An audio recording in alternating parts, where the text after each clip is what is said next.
Be live now at this point? Okay, perfect.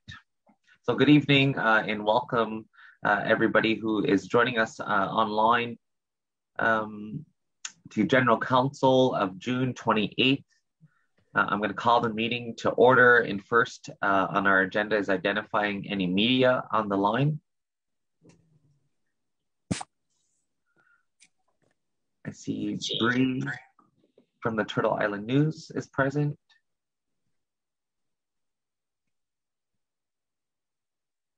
From the Two Times here. Thank you. Good evening to you both. Donna Durek from the Two Times. Okay, I don't see any others.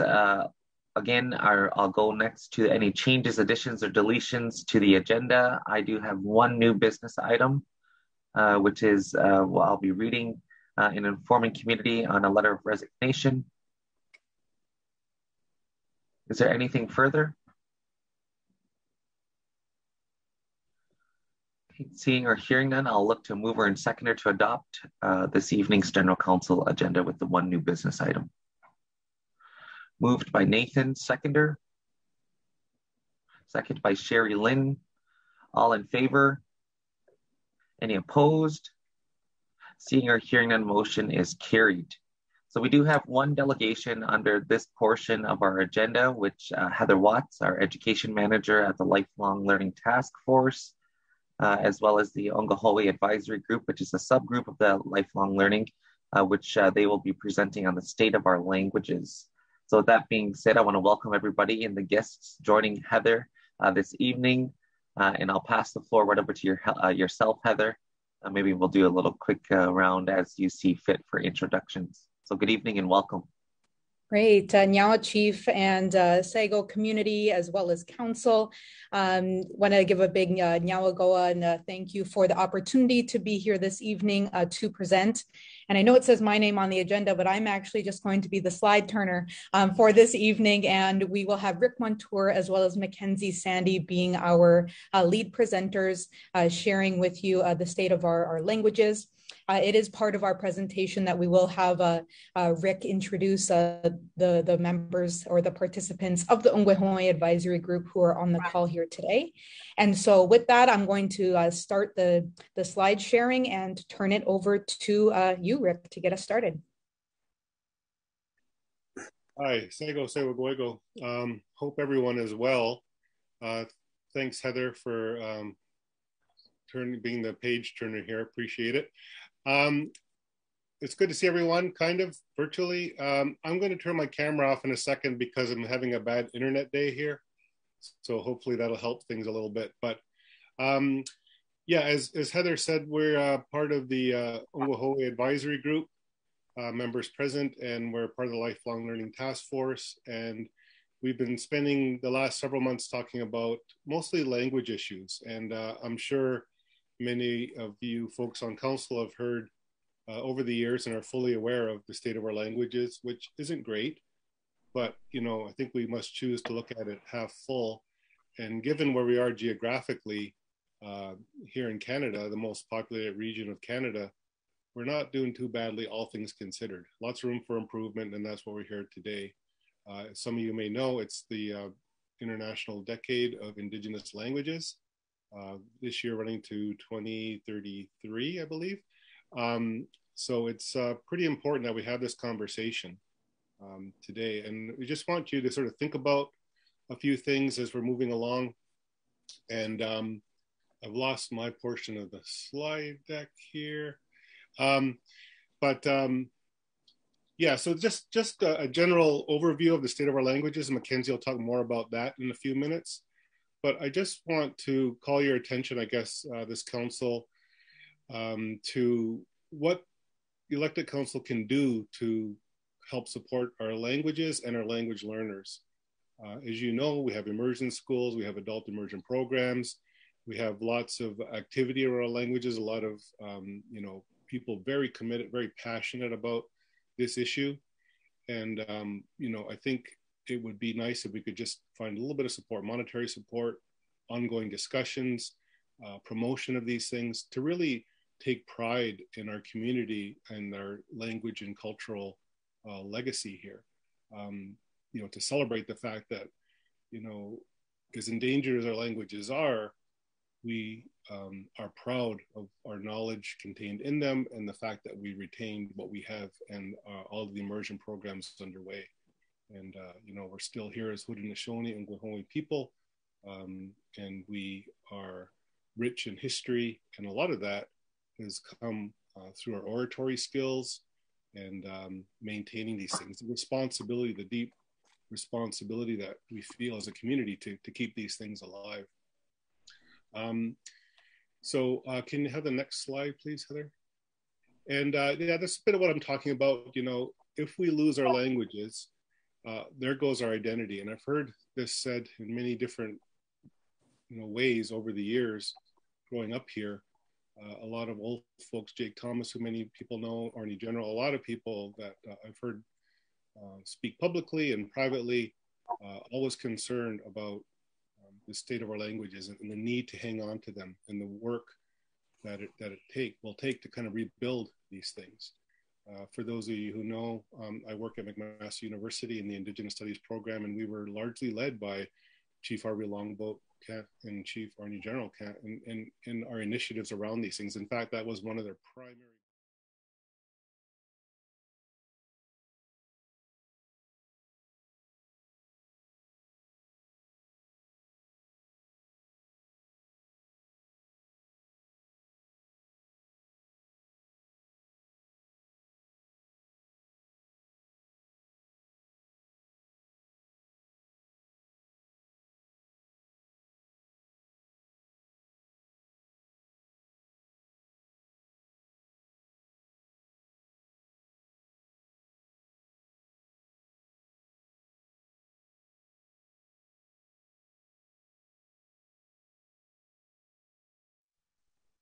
I can jump in here, and then when he jumps back on, I'll pass it back over to Rick.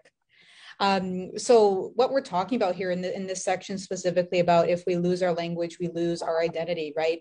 What Rick was just explaining is that so much of our knowledge, ways of knowing, ways of being, ways of seeing, ways of hearing are kept in the language. I once had it described to me by an elder that when you speak your mother tongue or you speak the ancestral language, that you are seeing the world the way our ancestors saw the world. And I think there's something really beautiful when thinking about that and thinking about that connection through language. And so we really, implore folks listening on the call here to think of language revitalization as community work, right? That it's not up to one entity or one group or one school to do that work, but all of us play a role in survivance and thriving of our languages. Moving forward here. So there's a lot of names here on the list. These are folks who do attend our Ongwehoe Advisory Group visits. We chose to kind of refer to them as visits rather than meetings to have kind of more of that familial feel when we do come together. The folks that we do have on the call here today do include Rick, Deha Hande, I believe, is signing on, Deha Hande, Frank Miller. We have Lori Froman here on the call, Sonia Green, as well as Mackenzie Sandy, Karen Sandy, Cheyenne Dockstader, Riva Bomberry, who is from our office, as well as myself from the Education Coordination Office. Okay. And just a bit more about what the Ongwehoe Advisory Group is, or we have kind of shortened it and have an acronym. We refer to ourselves as the OAG.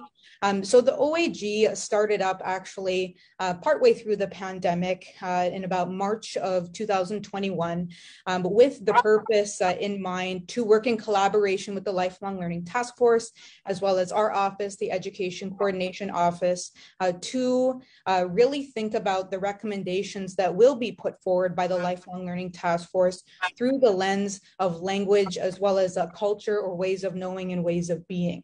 So within the Lifelong Learning Task Force mandate, right, we are mandated to conduct research and make recommendations on a world-class lifelong learning education system that is grounded in language and culture. And so this advisory group really holds the LLTF to that mandate of being grounded in language and culture.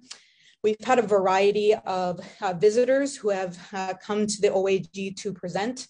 We've had community scholars come and present on topics such as language revitalization, food sovereignty, even thinking about topics such as a strategic plan going forward as it relates to language revitalization. And recently, we've also been talking about thinking through concepts of special education or inclusive education from a Ongwehongwe lens specifically. And so this group is really just so invaluable in terms of the insight that is provided here.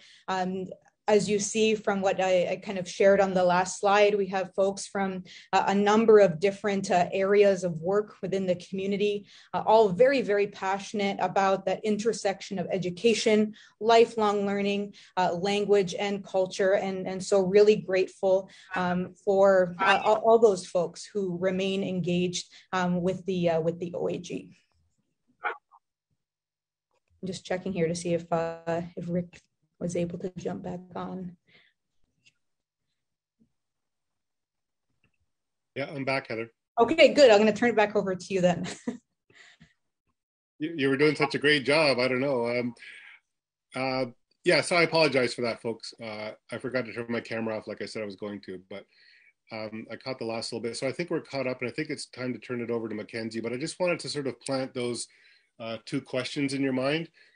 What do you, as this sitting council, what would you like to leave as a legacy regarding language revitalization, and what kind of commitment can Six Nations, the Grand River Elected Council, make that will be long lasting? As I said earlier, it's a decade of Indigenous languages. It probably should be a millennia, but we'll work on that. But for now, we'll concentrate in the next 10 years. And we'd just like to see a bit of an ongoing commitment and building these things in the community to keep our languages strong as much as we can. So with that, I'll turn it over to Mackenzie. Now, Rick and Heather, both, you shared some excellent points, and yeah, really teed me up here. So truthfully, before I even begin, I do want to say that, each one of these following slides that I have, I could go on for days about. And there's so much, little bits and pieces that need to be there for the full story to come together. So I'm just going to do my best to do justice with the time that we've got here. But yeah, really do reach out if you ever have any follow-up questions. So to get started, back in 2017, there was this research that was done by the Social Sciences and Humanities Research Council, which found that there were only 3 Indigenous languages of Canada considered strong enough to survive into the next century. These languages were Cree, Inuktitut, and Ojibwe. The biggest thing that we should be noticing is that none of our none of our 6 languages are strong enough to survive. That's what this research tells us. And really, the biggest question that should raise to us is, what are these languages doing? What are these communities doing that we aren't? How do we get to this point? So really, to start to answer that question, or to consider this question even, one of the most important foundational aspects is recognizing that it is a bit of a product of circumstance situation. So the differences from our community here on Six Nations to the vast majority of communities where Cree, Inuktitut, or Ojibwe are spoken, there are so many differences. So there are differences in population density. There are differences in languages per community, in communities per language. For instance, Six Nations is the only place that Cayuga is natively spoken. The same can't necessarily be said for an Inuktitut language, where there are several communities that call Inuktitut home there. So there's a main difference. And to further this, there's the proximity between a speaking community and a non-speaking community is another great difference. So again, speaking of this product of circumstance, we are very southern here on Six Nations. And while that is great for, infrastructure a lot of times and opportunities, linguistically, it's not so much of a strength on on our part. So considering the difference between us here in the South versus a community that is, Fly-in, Boat-in, Ice Road, even today, those communities, those places aren't necessarily quite so inhabited by settlers. They haven't been touched quite so much by colonialism, in the sense that we are still completely surrounded by it day in and day out. And that's just a product of geography. And again, product of circumstance. But to continue on this train of thought with product of circumstance, the fact that we've even been able to get this far, as Rick kind of alluded to, I believe as well, is fantastic. And I think that it's an amazing feat of our programs and our people, that we still have our languages here with us today, and our L1 speakers, our first language speakers, with us today. And another thing that I want to point out about that is the methods that we use in our adult immersion programs are world-renowned. When we think about language revitalization, when we consider the communities that have really done it, the people that we can look to and say, wow, they've done it, are the exact same communities that are looking at us and saying, wow, they're doing it. So considering the Hawaiian programs, the Maoris in New Zealand, they recognize and accredit and publish about our programs on Six Nations and the great work that they're doing. And things like that, I think we really need to recognize and put a lot more emphasis on. So that's a good place to get going. And Heather, if we can, yeah, perfect, thank you. So to get into a little bit more of a statistic, I guess, element, there are a lot of factors at play when it comes to considering what a second language speaker is, who a second language speaker is, even what advanced mid looks like.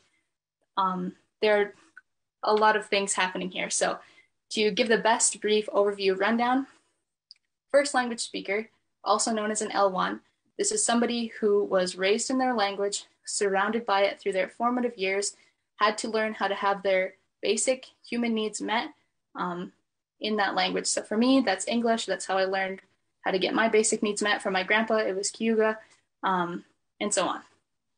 A second language speaker is an individual who came into the language game later in life. So someone who developed this ability to have their basic human needs met in another language later in life. So after they were through with their formative years, whether that started when they were 10, whether that started when they were 50, those are second language speakers. So L1 and L2, these are measures of fluency.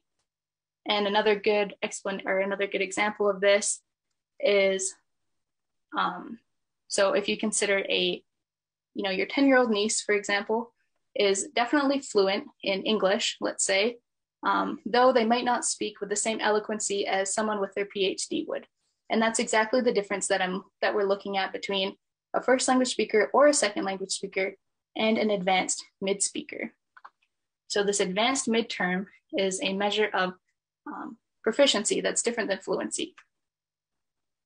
Advanced mid falls on the spectrum of what we know as actful, where an advanced mid is able to make judgments similar to a first language speaker by the mark of being able to rephrase and generate new phrases, and doing so with very little errors, however, not with the same accuracy as a first language speaker would. So maybe the difference between, did you pick the car up yet?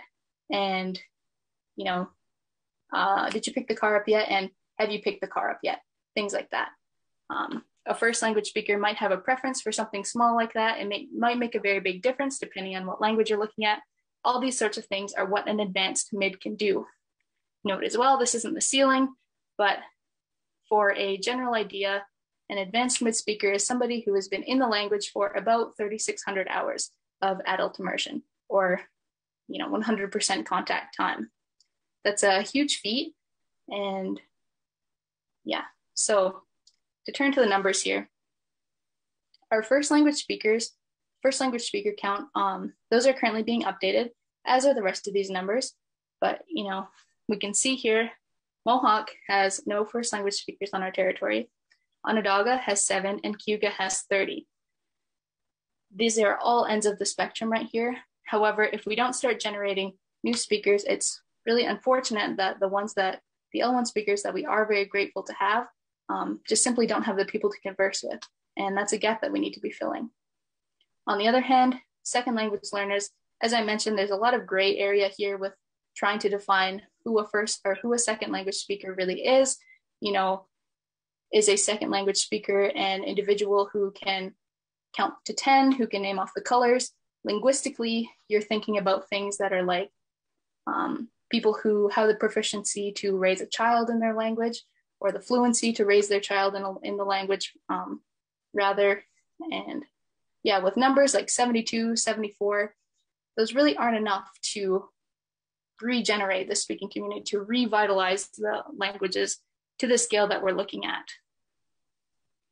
And the number 21 here that you see for the advanced mid second language speakers in the Mohawk category, that was taken directly from Dr. Jeremy Green's report in 2017. So arguably this number might have gone up a couple by since then, but as well to mention on the other side, the Cayuga number 15, that was one that I just sort of, I don't want to say fabricated, but I deduced based on the fact that the Mohawk program has a third year that they sometimes run, and that's where the speakers reach the proficiency of the advanced mid-level, whereas in the Cayuga program, currently nothing exists like that. So it's up to the speaker on their own to get to that level if they wish to. And further, we see there are 8 Onondaga second language learners. That's something that I'm going to return to in a later slide. But yeah, I'm good to move on from here. Cool. Okay. So this little bit is about the Egid scale. If you're not familiar with it, it was created by Joshua Fishman. It was a further development on the Egid scale, which is the Graded International Disruption Scale, which is now expanded. And it's essentially married together a measure of vitality with the UNESCO scale. So there are 2 titles at work here and different definitions that go along with them that will tell an individual where their language sits along a continuum. This continuum happens to be 10 levels, with 1 being used in international trade. So again, let's take English as an example. You can go anywhere in the world and you're able to find an embassy no matter where you are. You can find somebody that speaks English somewhere, right? You can go into government if you can speak English, all those sorts of things. Contrast, the 10th level is extinct, no longer used. No one has a connection to this language. It only exists on paper. So with that in mind, it again it's probably something that is a little bit scary to see that our languages are in the 8th level. And again, these are 3 of our 6 languages. We have 6 languages here that we are indebted to. And, it's unfortunate that we only have we hardly have the resources to take care of 3. We're struggling to keep 3 afloat right now. And there are just as many that are, in line waiting. So at this 8th level, it's a split level. So there's an A and B. The benchmarks of stage 8 are that the only remaining speakers of these languages are that they are members of the grandparent generation, and then with the extra little tagline for the B stage, and these grandparent generation individuals have very little opportunity to use the language. So if you just consider, put yourself in a L1 shoes right now, where can you go and be sure that you can find someone who is able to converse with you at the same level of understanding that you are? Can you go to the gas station and say, hey, can I get a fill on the card? Thanks. Are you able to do those things? Can you go to the grocery store? Can you get your clothes tailored? Can you, all these sorts of things. These are more benchmarks that we understand about climbing the scale of language vitality. And yeah, so Mohawk, you may wonder why Mohawk can still be considered at an 8A when I've just said that there are no L1 grandparent generation individuals on our territory. Pretty much the basis for stating that Mohawk is at 8A is that they are just definitely not a 7. So 7 would be the next step up, the next step in the right direction. And while with the feats of the Adult Immersion Program on Six Nations are closing in on getting to that 7th level, we're just not there yet. Yeah, and then on the other end of the spectrum here with Onondaga, I said I was going to return to this. So the only reason that Onondaga hasn't moved to the 9th stage, so hasn't moved down, is because of these 7 first language speakers that we still have. If it weren't for those individuals simply being here on our territory, Onondaga would move down a step immediately. And this is because while there are 8 individuals who are noted as being second language speakers, that was a number taken directly from Dr. Jeremy Green's report in 2017. Those 8 individuals were those who are what we call speechers, which is a little bit different than a speaker. It's somebody who can use the language and prosodically sounds good in the language, but only uses it for the purposes of ceremony. So only using it in the longhouse to make sure that things are done culturally. However, as soon as that domain is left, the language isn't touched again. Yeah, so hopefully to put that into a little bit more perspective, we have a graph that follows, okay, great. So yeah, right away, you can see pretty clear, our languages are in the red. And again, these are only 3 of our 6 languages. There's only half that we're talking about here. So as I mentioned, Onondaga is unfortunately very close to slipping into that 9th level, with individuals only being able to use it for ceremony and maybe standard greetings, unable to really converse or communicate in the language, just using it for hello, goodbye, how are you kind of things. Yeah, and further, I guess now is a good time to mention that.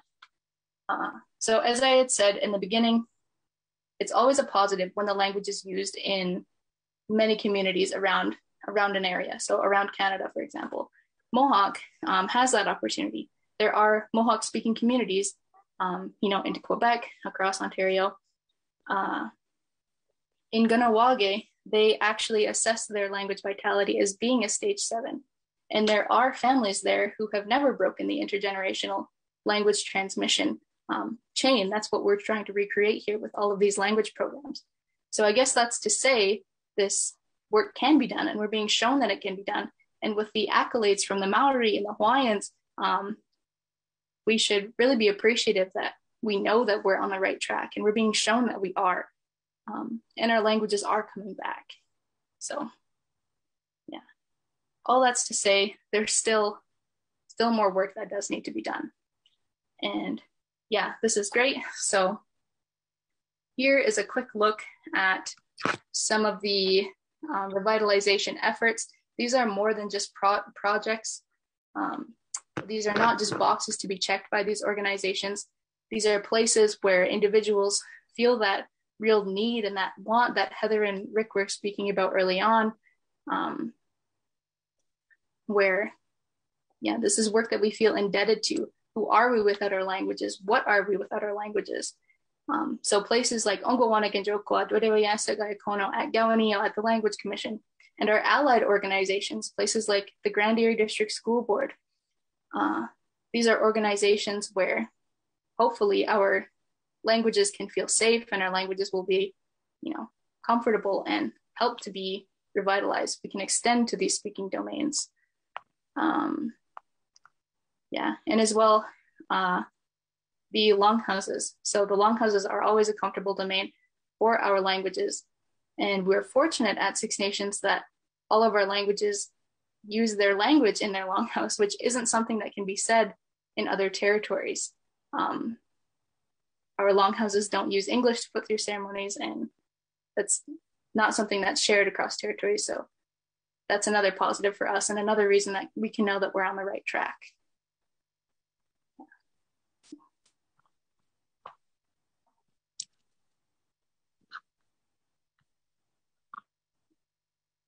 Can we say something now, or do we wait till it's done?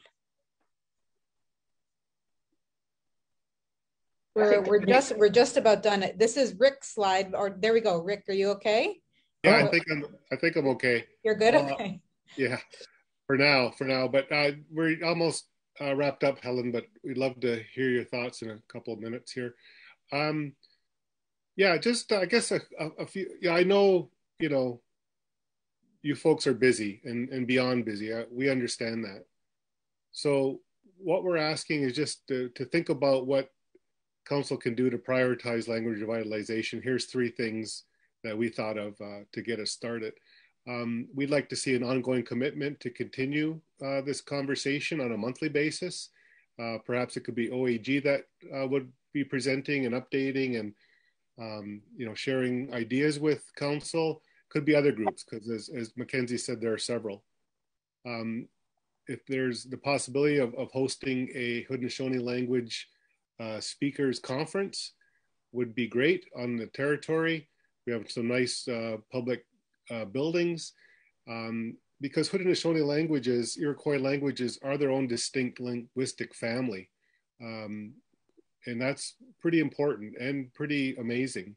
As Mackenzie was saying, we have a lot to be proud of here. So it would have to be kind of a Haudenosaunee language specific thing with all the other communities that make up, the 5 and 6 nations. So maybe we could host something like that here.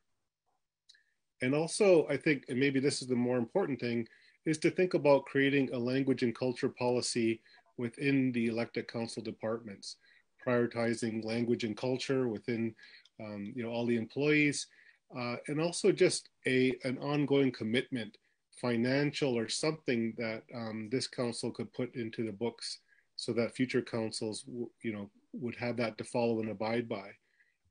I think that would be a good legacy, because I'm thinking personally, with all the things going on with, Every Child Matters and all of the business with residential schools, and to think that the large majority of those Indigenous children who went to residential schools across Canada went in as fluent speakers. My grandfather did, and came out not fluent, not proud of that language.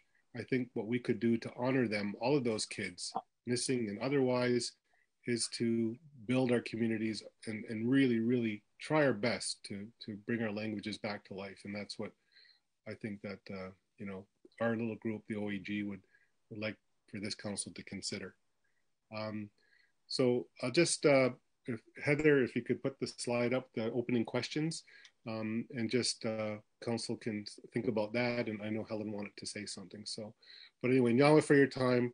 We know you're very busy, lots of things on the agenda, but we really want to bring this back into focus if possible. Nyawa. Nyawa, excuse me, Nyawa, Rick, and Mackenzie, and Heather, and those joining us as well on the line for walking us through your presentation this evening. I'm going to at this point open it up for any further questions or comments, and I'll first begin with Helen. Yeah, I wanted to go back to that, where the slide where she had all of the different organizations that were helping with language on there. Six Nations Council needs to be there. We need to be there. We've been funding language classes for 18 years. Ever since I've been sitting there, we've been funding language classes. We funded all kinds of language classes. And then we're the one that started the language commission. And we've been funding that. And we've been funding different classes all the time. And I can tell you one of the, all the time I've been sitting here going through the language classes, I think one of the biggest mistakes, maybe, I don't know if it's a mistake, one of the biggest things we did that we shouldn't have, was when we started paying people a stipend to take the courses, because it seemed like after that, a lot of people just started going to the classes just to get the money. We found out what different programs that we worked with. Sometimes they would just have all their families in there because they were all getting stipends. And sometimes it seemed like every year we had different people in there. And I wondered how the language was going to continue if every year you have different people. I anticipated when we started helping languages 18 years ago that the one person would go through 2-3 years, and maybe 4 years. But it started being where it was changed every year, and there were different people, and there was a lot of issues with it. And I know some people listening tonight probably aren't going to agree with me, but that's my thinking. We had a lot of issues when we were funding the language programs, and then it was a lot easier after the commission took over. But in the beginning, it wasn't good. Anyway, those are just my thoughts. But I know council can do more, but we have done a lot in terms of the funding side of it to help our language, and I think we should be recognized for doing that. I think that's a great point, Helen, and for sure we can add elected council to that list. But I agree, there's lots of issues with language, and the biggest one, really, it's really, really difficult. I have a PhD, and I've taken many language classes. Those are the hardest classes I've taken.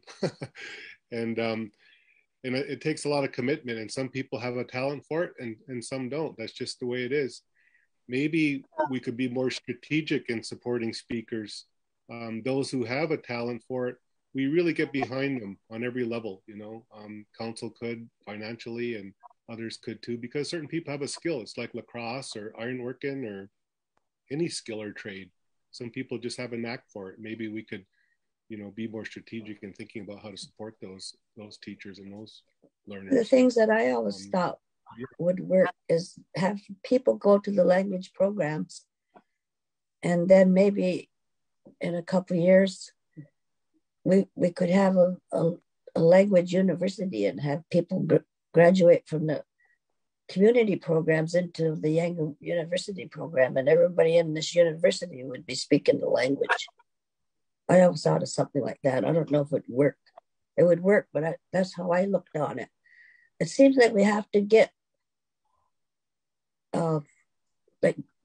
go higher up for people that are, especially like you said, Rick, people that are gifted with learning it very easily, because they can't talk it at home with a lot of people, but have some place where they can continue their learning, like in a university that just speaks the languages or something like that.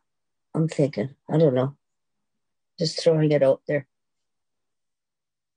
If I could jump in here, and I think this is a great conversation in terms of thinking about like what is the capacity to continue to build on the programming that is already in place. And something we've found in some of our research is that with some of the programs, like you can only go so far, right? So then what do people do with that afterward, right? And there may be limited options. And so how do we build that capacity?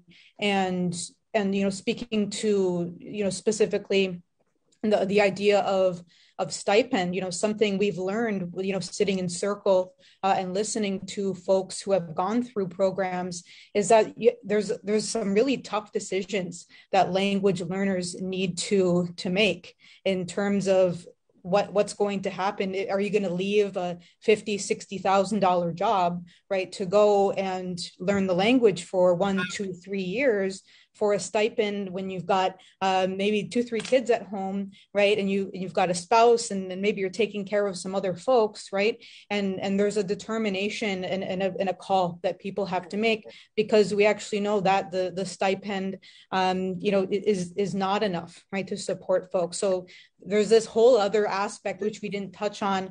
Perhaps it could be a future conversation, which is like the economics around this as well, right? And the economic privilege to be able to possibly step away from a position, right, to be able to go and learn the language full time in adult immersion, which we know from Dr. Jeremy Green is the number one pathway to language revitalization. Yeah, I think just to further add as well to the conversation, and I do like the point, and this is where I would also look to our CEO Darren on the line in relation to really making sure our departments are ingrained in the language itself, even as easy as greetings. I know some departments have, started using the language while, greeting and working with, community members across the board in different services and programs. But I think, to take it a step further is we need to constantly, be utilizing the language in every aspect. So whether that be we're seeing it, all throughout the community, whether we're talking and practicing what other level that we're at, whether we're beginners or experts and learning from others. I think it just always constantly has to be ingrained in our everyday lives in every possible way. And I think that's something that in addition to, and I'm glad Helen brought forward, because I know during my years as well, I've never seen one council ever not support language. And that support has been there. Yes, maybe not to the fact of what we need to in relation to the amount of dollars, but obviously looking to further advocate and fight for additional dollars wherever we see that pots of money may arise from different programs and so forth from all levels of government. But in addition to also looking at, I know some of our business people within the community as well has also been contributing to language revitalization, because you're right, and I think that's your main slide is in your big capital bold letters, without the language we lose our identity. And I think that should stand out across if in any message to our community, even for ourselves. I know Councillor Sherry Lynn and I were here out at the Jade Treaty Border Alliance meeting in Windsor, but we've even talked to even be able to, when we attend these events, these types of events, as in leadership roles, to be able to speak or introduce ourselves in our own language, and to, have that introduction in our own language. And I think that's something that, we're looking to do even ourselves. So I think it's like you said, Heather, it's not just, it all boils down to individual responsibility as well, I believe, in addition to what we're doing as a community and as a collective. But again, I really appreciate that note.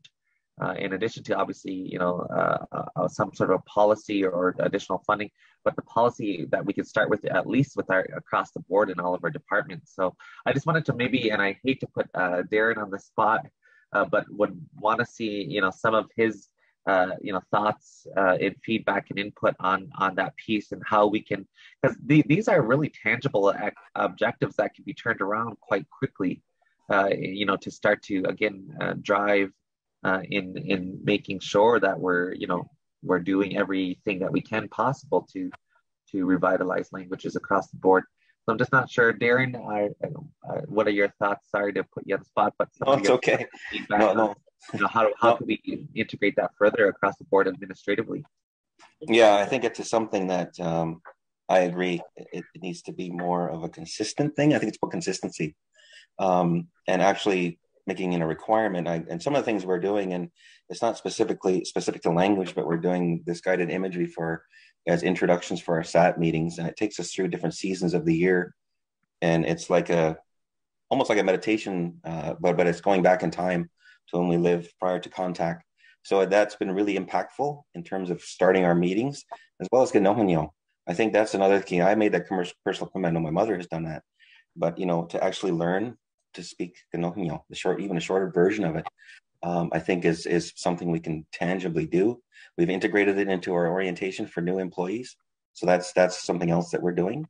But I think any of our meetings we could start with that. So I think that's a little thing we could do, but I think everyone could take, as you say, Chief, yes, we can ask our employees to do it, but it's a personal commitment to do it. It's more than just you have to do this because you're a council employee. Then you lead by example. So I think there's some steps. It may sound like little steps, but I think it can have a big impact. Agreed. Do appreciate your comments, Darren. Just wanted to look to open the floor up to any further questions and comments. Just scrolling along here. It's Melba. Sorry, I see a few hands being raised. I'm first going to begin with Michelle, and then over to, sorry, actually, you know what, Michelle, sorry, I'm going to actually start with Melba, if that's okay, recognizing Michelle and Sherilyn as well. Melba, you have the floor. Yes, I've certainly believed in the languages. I've been brought up in a Mohawk language home by my grandparents, and certainly understood it when I was a child, but lost it along the way, so I only can pick up a few words. But I really believe that you're a different individual when you're brought up with a first language. For example, years ago, we were taught right and wrong in a different way, such as the red whip, for example. I got that once. It tuned me up pretty good. And I do believe in life that I haven't strayed too much in the wrong direction.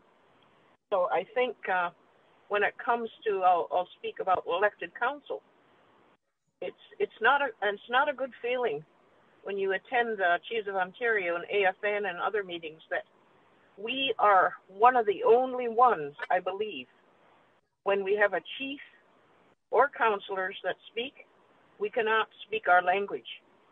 So it's embarrassing, really, and sad. So I did mention that to Mark about possibility of we as counselors learning how to introduce ourselves, like Kajit Juni, Ganokahagi, that kind of stuff. But I don't know how to do it as well as I'd like to do it. But I have people that I can have that teach me. So we can start to be proud, too, of what we can do, even though it may be a little, but it can be a lot. Very meaningful to individuals. And also the names. I think it's really important. I've had a foster son years ago, was very disappointed that he couldn't get his name, and for some reason in the Sour Springs Longhouse, I turned to Jake Thomas, I turned to Egid Scale, I turned to Sam General, I turned to several. So those names are really important. My foster son came home and said, I may as well not even be alive. The minute he thinks, the minute he thought, he's now passed, he thought the minute that he was born an Indian, that he has a right to an Indian name, which I believe they do. So just recently I talked to another chief, and he told me at that time also that you don't need to get your name in a longhouse. Other people can give you a name. Such as years ago, our elders would watch people, look at their behaviors, their capabilities, their skills, all those things, and say, okay, I'm going to name so-and-so Running Deer. They're a good runner. They like to race and play around with other children, and they're really fast. So he said the reason why that it was done in the longhouse is because everyone spoke the language at that time. So now that's not necessarily the way things should be. In fact, I spoke to Ima, the late Ima at the time. She said it's because we lose those names. And that's the only time that I said to Ima, well, we have to increase the names. There's an increase in population. I know those certain names are handed down, but we now have to start looking at it in a different way. So, such as, if Ruby doesn't mind, I don't know if she's on a line, Ruby Jacobs, she got a Summer Rain, and as far as I know, her Indian name is Summer Rain in the language, for example. So, I thought I'd just share that a little bit, and I wanted to talk about the stipends, and I do agree with it's a difficult decision, but I've always thought that stipends should be increased. It really is a barrier to learning the language. So if council, for example, could certainly assist there, that would be great. And you would have a parent or two parents taking the language, and they can pass that on to their children, of course. 2 or 3 children was mentioned. They can't afford it. They can't do both. So I really agree with that. And I'll stop and allow other people to speak. Thank you. Thank you, now, Malva, for your comments as well and sharing some of your thoughts. I'm going to continue just going down the list here. I have Michelle in queue next, and then over to Sherry Lynn. Michelle, you have the floor. And thank you, each of you, for presenting this evening. And I wanted to say, I wholeheartedly agree that we need to focus on language. And I do believe that I see our elementary schools are shifting. They're introducing land-based, and land-based is exactly how we've learned. And so I think now we're seeing more of that acceptance because the trauma is being it's trauma-informed care, right? So we are now being more readily and open to learning language. And it's really nice to see that individuals and all the programs that we have. So I wanted to say that I think, and I know I sit at the Language Commission, we haven't met in some time, but we talked about signage. You know, that's one simple way I think you could actually make change. And, you know, I've even brought it to council, but then the thing is, well, which language do we, you know, put on our stop signs? I didn't see. You know, that's I guess a tough one because there are 6 languages. And so to me, I mean, we can be creative about that.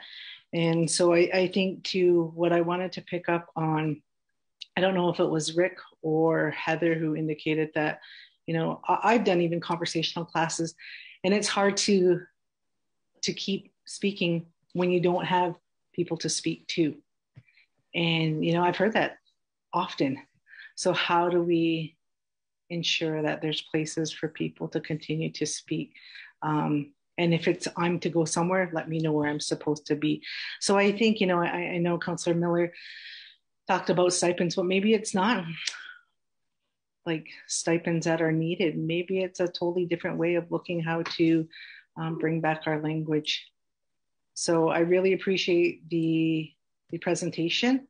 I think, and like the chief said, the councils are in support of language. We've, you know, invested funds, time, but yeah, we need to continue to do that and also enhance what we are doing. So thank you. And Nyawa, Michelle, for some of your comments as well, and I will look to any closing remarks for any of the presenters as well, just in case you have any further thoughts from any councillors' comments. Sherry Lynn? I just wanted to say pretty much what everybody else said, but I just wanted to say, again, I'm in totally agreement. As you can see, the signs that are out there regarding the cell phones, those kinds of things, that was in 2017. I think that was when I got those out there. But even having that signage, that's the first time ever. You know, people said they've never ever seen that. So, you know, so there's still a lot of work to be done. And for sure, working with everybody, however we can, even our newsletters, just anything that we can promote it. And just along with the chief and Melba said, I took class, and Michelle too, I took the conversational classes, but it was hard also to communicate. So my husband speaks fluent Seneca. So I learned how to introduce myself in Seneca though, and the Thanksgiving address, but in Seneca. So now I'm really, again, focusing, pushing myself to learn it in Mohawk. So again, like they said, you know, like Mark said, you know, it's individuals have to really do it themselves too. And so again, I'm totally agreed with it, and anything that we can do for sure. And I guess the biggest thing is working together and really putting the language out in the community any way that we can. Thanks. Sherilyn, and I think, and just to further, I know Sherilyn was the lead on that initiative of you know, the signage across territory, and really agree with her comments in relation to just really across the board. I know one department, particularly the health department, which actually happens to be the largest department, you know, under the administration, is, you know, they've really been, I think, over the years, I think, been a driver in a sense of incorporation of language, and whether that be program names, whether that be, you know, looking to adding those cultural pieces across the board when it comes to programs and delivering different types of services and so forth. I think those steps are happening. I think those can obviously continue and create more. But also, even I know the most recently as well, like even under the administration side of things, you know, looking to the different titles of even job job positions and so forth. Really looking getting really creative in a sense of how we can continue just what everyone is saying in relation to the continued promotion and awareness of our languages. I think the other part, and I believe just really quickly before I go to any further final questions or comments from anybody, one of the other pieces, and I was glad to have an opportunity to speak with Heather and others, is in relation to, obviously what the colonial and the colonizers have done to us to really be able, has been that barrier piece. One particularly that I mentioned during that time is in relation to the status cards itself. I mean, as we all know, we are a matriarch system and follow our mothers and so forth, but the status cards has put us in a paternalistic system following our father. So, one of the pieces I think is also for myself, just on my own, I guess, journey, was really looking at, of course, obviously on the status card, it reads I was a lower Cayuga. So all my life, learning Cayuga language and obviously respect all the languages, but coming to find out, but really I'm Mohawk. So having to do that, that internal band transfer for myself just on the card, even though, it reads, that card itself, to be able to then now say, well, now I have to start learning really Mohawk. And I think that's the other piece, is just fostering not only a safe environment for people who are in different, different statuses of their own journey in their lives, but also looking at, the bigger picture of how really the colonial aspect and what the impacts it has on all of us, and how we have to really look to, define and look to our own identity in furthering this as well. But nonetheless, I think the work is obviously super important. We have to continue to uplift this work and those who are in it and those who are continuing to learn and so forth right across the board. And again, I think this council's and further future councils, should be staying committed to just that. And so, looking to any further final questions, comments, maybe perhaps any closing comments as well. Can I say a little bit more, Melba? Oh, yeah, I'd like to know what is the priority right now? What is the greatest need that council possibly can assist with? What's the greatest need? Because you mentioned a conference, host a conference, policies, you mentioned a financial commitment, reporting on a monthly basis, update on what's happening in the language. You've said about 5 things. What is the priority that council can certainly speak about and come to a decision where we can really assist even more than we are now? Okay, thanks, Melba, for your question. Maybe I'll start with Heather. Yeah, sure. Thanks so much, Councillor Thomas, for your question. And I think, the monthly conversation, I think that's one thing that is a kind of a quick win, for lack of a better phrase there, that could happen, where maybe it's the Ongwe Hongwe advisory group, maybe it's an adult immersion program, maybe it's an elementary school, just sharing monthly and able to keep the conversation going, because we know that there's an opportunity as much as to report into council, that it's also reporting to the community as well, given the live stream and the platform. So there is a great opportunity here for awareness raising and education.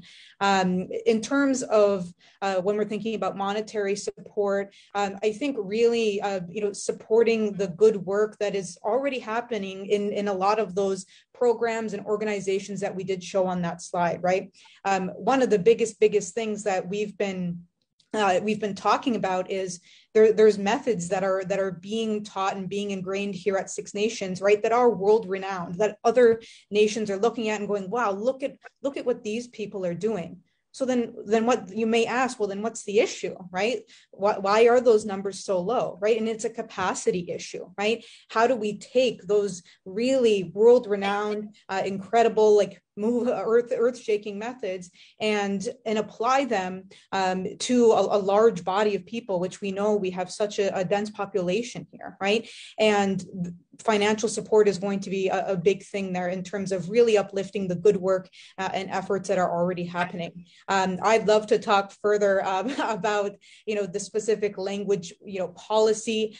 We've done some research and case studies with sister communities in terms of, hours per week that they actually allot for their employees within work hours to be able to engage in language learning or cultural learning. And so, would love to be able to chat more about that idea. But I think going back to what is something, that could happen now, right? And I think it's that monthly conversation, absolutely, that could be something that happens now. And I don't know how much time we have left, so I want to say this now before I don't get to say it, is that, Councillor Bomberry, when you were talking about, trauma, and I think another aspect of this is that, folks feeling ashamed about not knowing the language, right? And that is a byproduct of attempted colonization, right? And we should not sit here and succumb and let that eat away at us, even though it feels so insurmountable and it feels so big,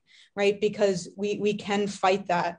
And I sit here and I think that, I am someone's great, I don't even know how many greats I'm supposed to say, grandparent, right? Right now I am. And so my actions and my inactions are going to directly and indirectly impact the next 7 generations, right? And we have an opportunity here.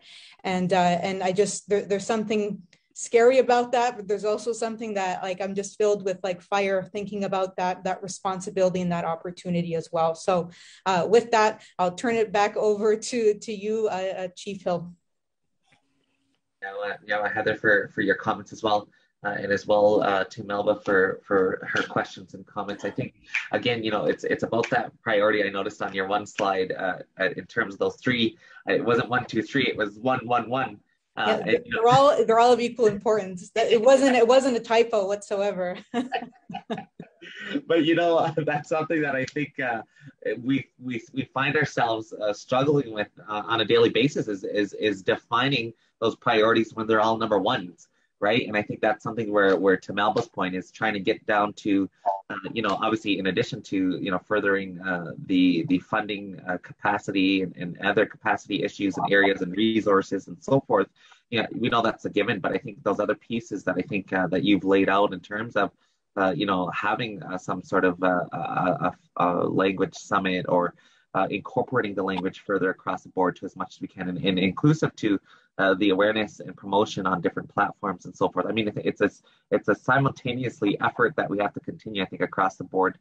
So do appreciate that. I do want to recognize, I see Nathan has his hand raised. Thanks, Chief. And just wanted to offer a few thoughts, because I agree with what's been said and don't want to reiterate, and also just mention, I don't know if I can even match the passion that Heather just kind of laid out in terms of her final comments there.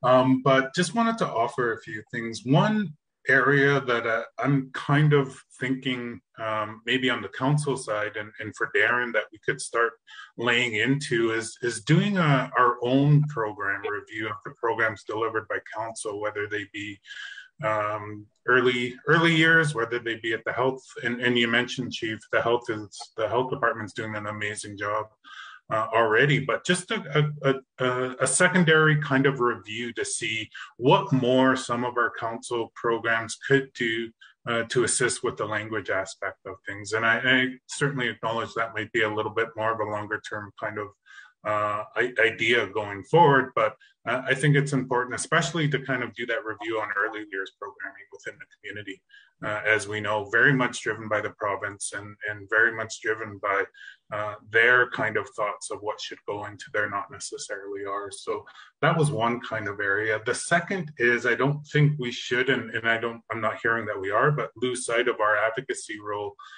vis-a-vis what's happening federally and provincially. It's kind of disheartening that the current government has kind of tried to control language through their language legislation and their national commission. I think we got to break through some of those barriers and do our advocacy around, what's going on there to ensure that the resources go to the proper place at the end of the day. So I just wanted to kind of highlight those two things and also say that, when we look at the stipends and look at the economics of this, I don't have a solution today, but if we are, and as Heather kind of laid out, if we keep kind of having this as a reoccurring agenda on a monthly basis, those ideas get generated and hopefully we can come up with a better methodology to ensure that those that are committed on language revitalization get properly compensated for it. Because to me, they should be, the most wealthiest people within the community that have that kind of knowledge going forward. So just offer that in support, but wholeheartedly support what's being said going forward. Yeah, Nathan, again, for some of your comments and suggestions as well. I think, again, really great conversation and discussion thus far. I'm going to keep rolling here, and then we'll look to wrap this up. I have Hazel has her hand raised. Yeah, I would just like to give some input to the conversation as well in terms of learning the language. I think the one part that I think we should all benefit from it or try to benefit from is going when we go away to different conferences, etc., and everybody gets up and introduces themselves, and they sound so great, identifying their native name, where they're from, and making welcoming comments in their own native languages. I've always admired that because I know my own native name, etc., but I wish we could all learn that. We'd all have to have a class for the counselors to start off our own meetings every week by identifying yourself in the native language. And that practice of each week, it'll get easier and easier as you go. I know we're all probably have that feeling of you're afraid you're going to say it wrong, but you know what? That's how you learn. Sometimes you make errors and you keep going on and you keep striving to do it right the next time. I've often thought that would be a great learning curve for all of us as counselors. The next thing I want to talk about is the passion that I hear from Heather and from Rick and all those who spoke about their language. It just gives you that sense of starting a fire under you and you really want to go for it.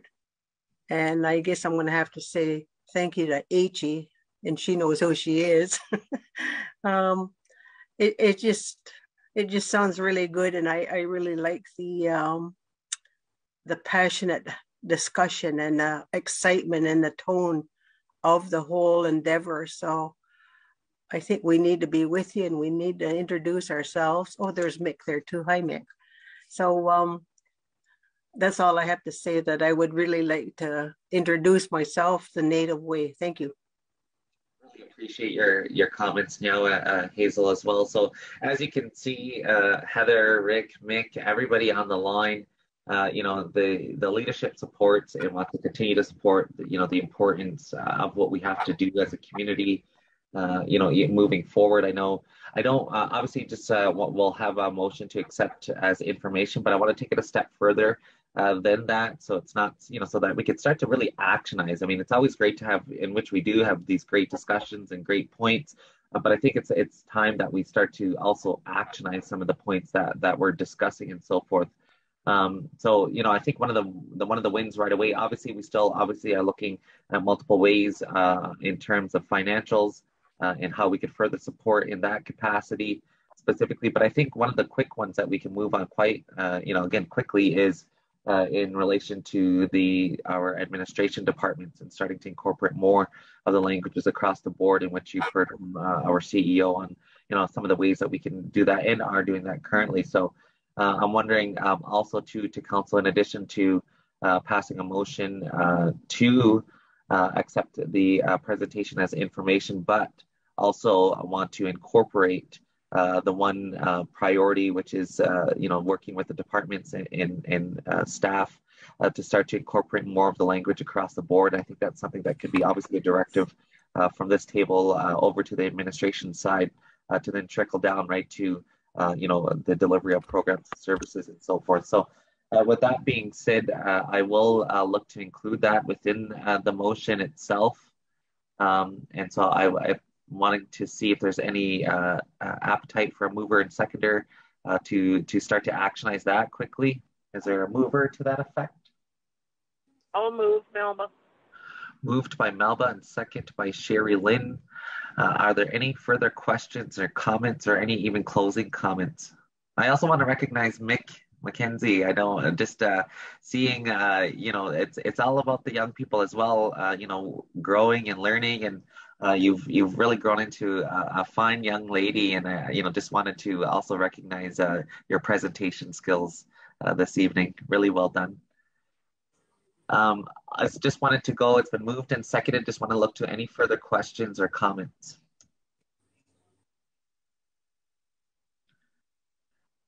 Okay, I'm not seeing anything further. So, oh, sorry, I do recognize Rick. Rick has his hand raised. Thanks. Yeah, just really quickly, I just want to say Nyawad to everybody. Great discussion. I really appreciate your passion and support of this too. And I know as a community that we have a lot of challenges on the daily. We all do. But this is something I hope that we can all get behind regardless of our political views or anything, because it is an important thing. Our ancestors, our grandparents, great-grandparents, whatever their beliefs might have been, were fluent speakers, and that's something to be proud of and to kind of uphold that legacy. So I appreciate everyone's thoughts and energies toward that regard. And yeah, again, a shout out to Mick, as others were saying too. It's great to see our young folks taking a lead on this and being so, excited by it, because it should be fun. It should be something that we look towards. So I want to acknowledge her and say to the work that she's done in graduate school, doing that kind of work. It's very, very important. So anyway, thanks again, everybody, and have a great night. Really appreciate your comments, Rick, and totally concur, and likewise to yourself. So now so much. Okay, is there any further questions or comments? It's been moved and seconded. Just looking across the board here, I'm not seeing any hand raised at this time, so I will go to a vote. All in favor? Favor. Any opposed? Seeing or hearing none, motion is carried. Motion to waive second reading. Waive, Melba. Moved by Melba, second by Sherry Lynn. All in favor? Any opposed? Seeing or hearing none, motion is carried. So Heather and everybody joining us again, just want to say Nyawad to each of you for taking the time, again, having these important conversations and really looking to the action on some of these pieces. So as noted this evening, we'll work with our CEO, Darren, our directors across the board to see how, again, we can further incorporate and start that, right away across the board in relation to departments and programs and services and so forth. In addition to that, Heather, obviously, where our office is in contact with you as well in terms of, if there's any additional supports that we can give in relation to financials and different capacities and resources to continue, again, this good fight of revitalization. And again, if there's anything further in relation to, any type of summit that is looking to be planned or so forth, it's definitely, the doors are open to continue these conversations and to start to actionize just exactly that, whatever we can accomplish in the weeks and months ahead as we all are on this journey. So again, with that being said, just want to say meow to each of you for joining us this evening, and I hope you all have a great evening. Hello, everyone. Take care. Okay, Council, that does lead us into our next item on our agenda, which is the adoption of the General Council minutes of June 14th.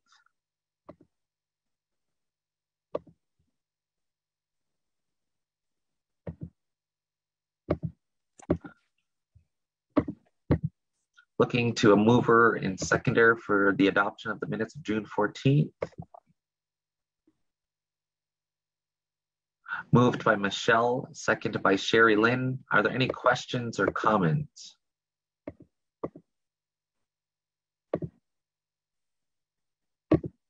Okay, seeing or hearing none, all in favor? Favor. Any opposed? Seeing or hearing none, motion is carried. I believe we've dealt with all of our scheduling issues yesterday, which we got scheduling motions for. So we have known scheduling under that. Community safety. So that's again just a benchmark for our agendas moving forward. I know there's a grant particularly that we've received funding for, and I know our office is looking again who to best delegate to get that work complete in relation to community safety, so we can update community more on that at our next meeting, or once more information becomes available in terms of the plan of action itself. So I know there's work ongoing there in which we can provide more updates as again the work continues. The next item I have is in relation to a new business item. So I'm going to read a letter again. What are you doing up there? Oh. Sorry, Helen, you're on. You must be talking to your dog.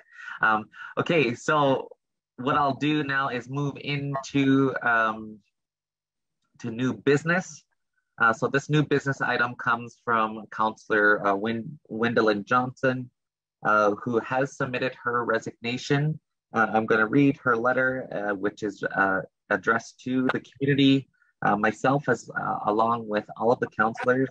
Her letter reads, it is with sincere regret that I must inform you that I'm unable to fulfill my term of office as councillor of the 58th elected council of Six Nations of the Grand River Territory. June 26, 2022 will be my last day in office as I campaigned on the well-being of community, making a difference, and had a particular focus on children and youth. And as you may know, I firmly believe that our children and youth are the future, and we must do everything we can to support and encourage their success in a safe, secure, and vibrant environment. An unexpected and compelling opportunity has arisen for me to focus on children, and I must follow my heart. It is my sincere hope that you will understand and appreciate the tough decision I had before me, as it did not come easy. I say nyawa to all of those who've supported me during my 3 years with council, and to the many staff members I had the opportunity to work with. It's truly been an honor and a privilege to serve my community, and I wish Chief Hill and all the councillors the very best in the days ahead. Respectfully, Gwendolyn Johnson. So I wanted to read that again as the open council did accept her resignation. So that was effective on Sunday. So that means now we will be going to a by-election. So I wanted to inform community as per election code, 5 business days. We are currently within that 5 business days in the informing, which is now where we're looking to engage our electoral officer and to get to the next steps and what that looks like for the by-election. So again, just want to also wish Councillor Gwendolyn Johnson all the best in her next chapter. I know she was she's contributed a lot to our community, especially as, again, a council who's the first council and only council to ever deal with a worldwide health pandemic. There's been a lot of work in her expertise in different areas, so she definitely brought a lot of strengths, and we wish her the very best again in her next chapter. That is, again, all we have. So for General Council, I will, at this point in time, look for a mover and seconder, as that does also complete our agenda for this evening's General Council. That being said, I will look to a mover and seconder to adjourn the open session. Moved by Sherry Lynn. Second by Nathan. All in favor? Any opposed? Seeing or hearing none, motion is carried. And again, want to say nyawa to each of you for joining us this evening, and look forward again to us. Actually, just really quickly before we do sign off the line, I just wanted to touch base in relation to when we'll be returning back to the chambers. Again, there was some tech issues. As we know, we want to keep the same platform going so that we can engage people from the comfort of their own homes, as opposed to having to come and listen in the chambers itself. So we're working quite diligently to get back into the chambers for all of our general finance meetings, as well as our general council and political liaisons in person, in addition to still having being live on Facebook. So there is some tech issues that we are working out diligently on, and we will be back in the chambers as quickly as possible. So just wanted to make that note. Again, it's been moved and seconded. I want to say again, Nyawa to everybody for joining us this evening. I hope you have a great evening and take care.